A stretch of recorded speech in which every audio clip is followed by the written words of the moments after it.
Okay guys, so we're back in the C300 here, my favorite car of the day when we're filming with Airlift here. And this is Chris, my video assistant for the day, friend. We film one of his cars every year. Yep. I haven't bought a car yet this year. It's freaking me out a little bit. Well, we missed your BMW 3 Series. True. So that's okay. We got your Miata a little last. But we're just kind of bumming around with Airlift today and filming these cars, and this is Chris's first ride in a car with air suspension. Yeah. It feels like normal suspension, doesn't it? It does. Like a coilover setup. Yeah. It's pretty cool. It's pretty amazing. I mean, this stuff isn't cheap. I think they start around $3,500, but it feels like a nicer, higher end $3,500 coilover system. Quiet, not crashy over bumps. Just kind of takes the edge off that firmness that you would usually get from high spring rates. Yeah, that's kind of what I was thinking as well. Yep. Also, first time in a manual W204. Oh my gosh, I know. Very rare. This is super rare and super cool. It's actually kind of fun. I like it. Yeah, how's the shifter feel? The clutch and everything? I'll put the clutch in, you can shift.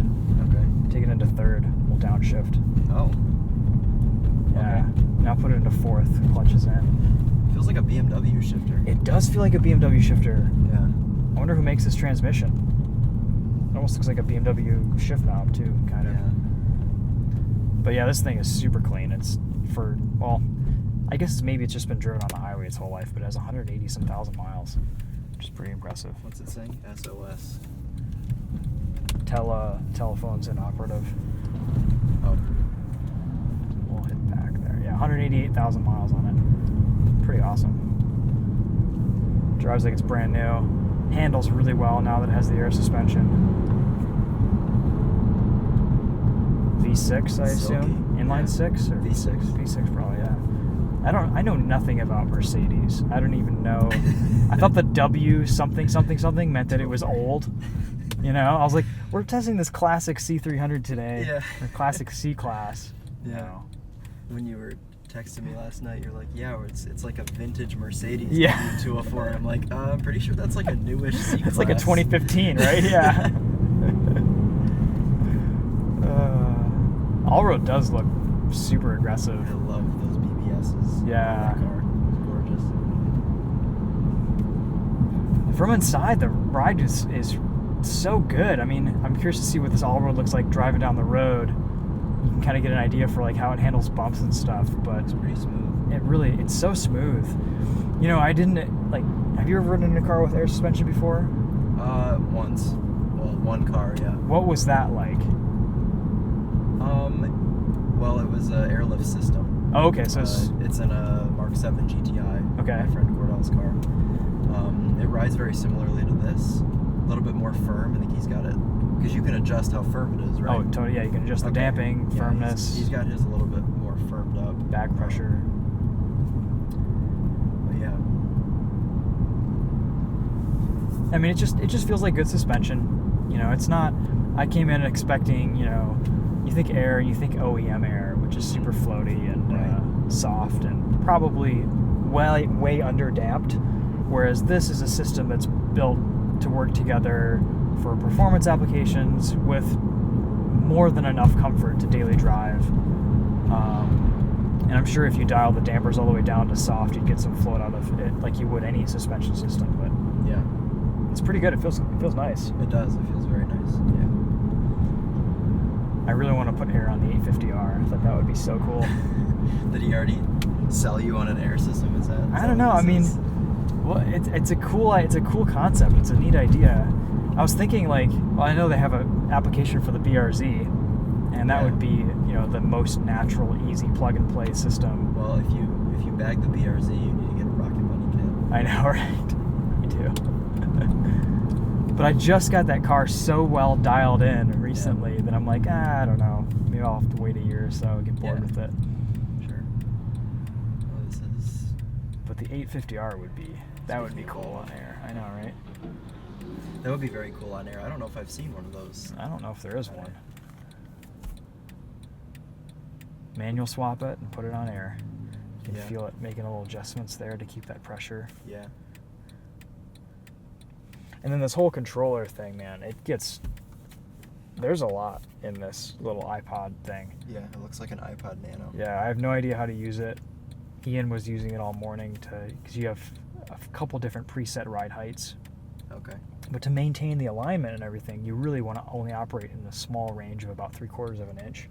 Because otherwise, you're with changing ride height, your toe and alignment specs get all wonky, like they would with any car. Makes sense. But when you're parked and your wheels are straight, you can slam it all the way to the ground.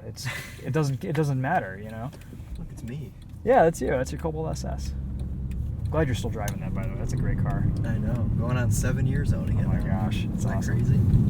7 years, and it's just got it's about to hit 56,000 miles. Long-term relationships for the win. Oh yeah. Yeah, that car's not going anywhere. Yeah.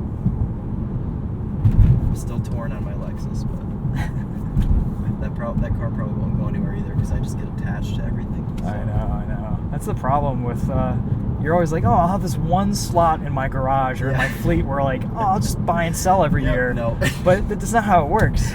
You end up with 12 cars and all of a sudden you're Hoovy with 40 or however many. Yeah, that's funny. But I was just about to say that you're Tyler Hoover and you have to build an extension on your house. Yes. To fit all your cars. And I actually wanted an extension on our house, but oh yeah, you're talking. we'll get there someday. Yeah. Like and subscribe. Keep liking, keep subscribing. You need to make some merch. Nah. I don't No? know. I don't know what I would make. I don't have any ideas. Sell hats with camera mounts on them. I guess so. Do a POV kit. Yeah. It's not a bad idea, actually. Do you guys want a POV kit? Let me know in the comments. I do. Could be POV test drive disciples of the Topher.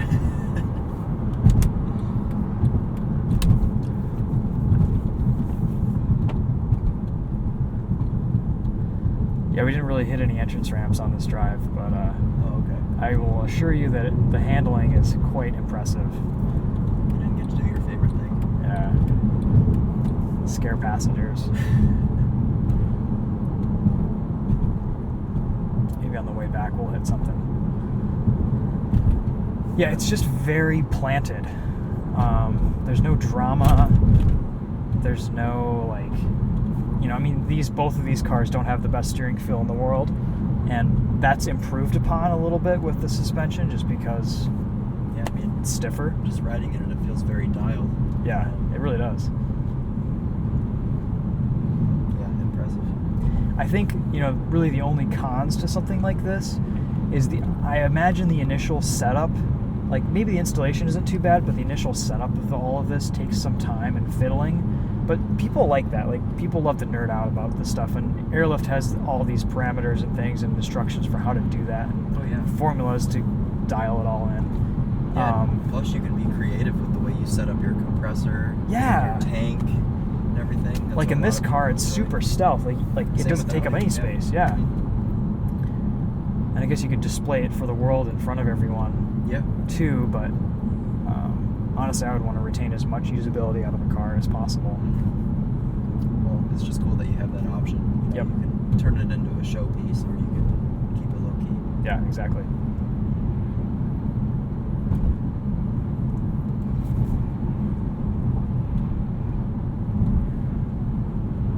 But I think this is definitely something that adds to the vehicle experience Yeah. rather than, I think you get your money out of a system like this because of how usable and versatile it is. Oh yeah. It's not a one-trick pony, whereas a coilover setup can very well be a one-trick pony. Mm-hmm. You can track, you can daily on this with virtually no compromises, and that's kind of what sets it apart from the rest. And yeah, you're paying for it, but in the end, it's probably worth it. And it looks really cool when you park. It is cool, yeah. Yeah, we had at my school's auto show, at the Northwood University Auto Show, we had my friend Cordell's GTI. A couple years ago, I was in charge of Volkswagen. Oh yeah. So I used his GTI as my centerpiece, Mm-hmm. and we had it aired out in the middle. And I would say 1 out of every 3 people would come up and be like, "How does he drive like that? How does that car drive?" And Well, it doesn't, but yeah, I mean, well, yeah, exactly. Had to explain it a few hundred times. To yeah. all the middle-aged and older people that didn't really understand what it was. What's interesting is airlift has been around since 1949 or something. Like they've been around for a minute. I'm sure they were doing like hot rodding and you know, like lowriders and stuff initially, but now Volkswagen Audi's got to be the bread and butter of their market. For sure.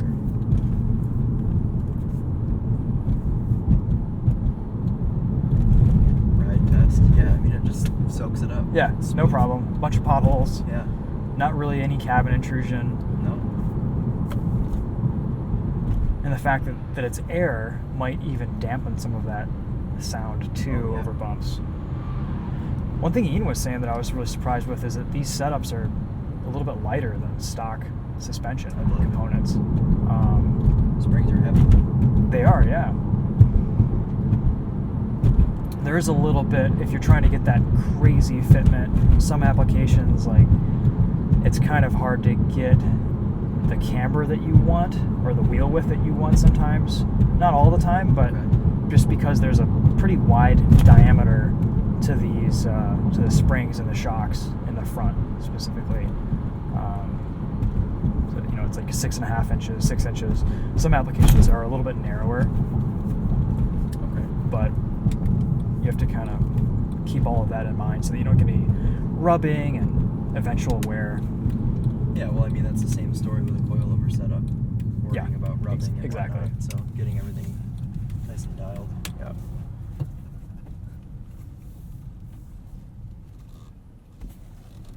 Need to go hard park. I know. Across 3 spots and air it out. Exactly. Oh, yeah. It hasn't rubbed on me yet. That's good. Yeah.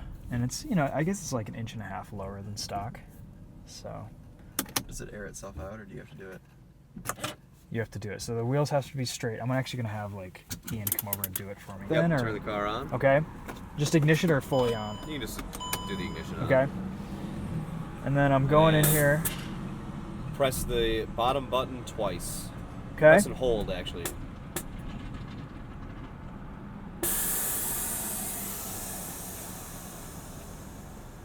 And there you go. It even sounds cool. There you go. So that's it, like 2 psi, 0 psi bag pressure then? Okay. So all the air is out of the bags, that's it. Yep. Makes getting in and out easy.